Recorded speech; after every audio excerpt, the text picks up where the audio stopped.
Okay, next let's talk about embellishing chords. So these are chords that are exactly what they sound like. They're embellishing chords. They're chords that we go to that don't change the functional purpose of the section. Let me say that again. Uh, whether we might be in a dominant area or a subdominant area or a tonic area, and these chords might look like on paper that they pull us away from those areas, but they actually don't.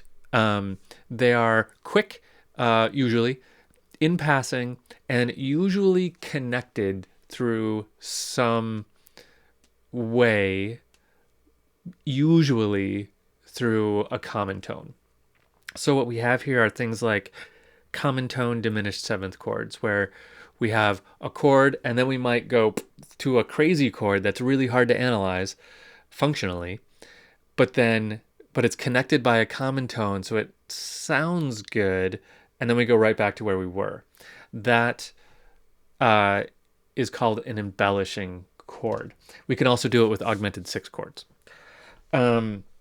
For this purpose, we have a whole new kind of way to analyze these. When we get them, there's one right there, spoiler alert. We don't really, because they don't serve a functional purpose, we don't call them like, leading tone of 7 or, whatever. We don't do a complicated thing like that. We tend to just call them common tone augmented. So it's kind of like the Neapolitan 6. It doesn't really get a Roman numeral. We just call it common tone. That tells us it's an embellishing chord. Doesn't really matter what the actual Roman numeral ought to be here, because it's not worth analyzing in that way. This is something that we'll see once the rules of harmony start to get more and more vague, that sometimes just Roman numerals just don't work. So we say it's a common tone diminished chord.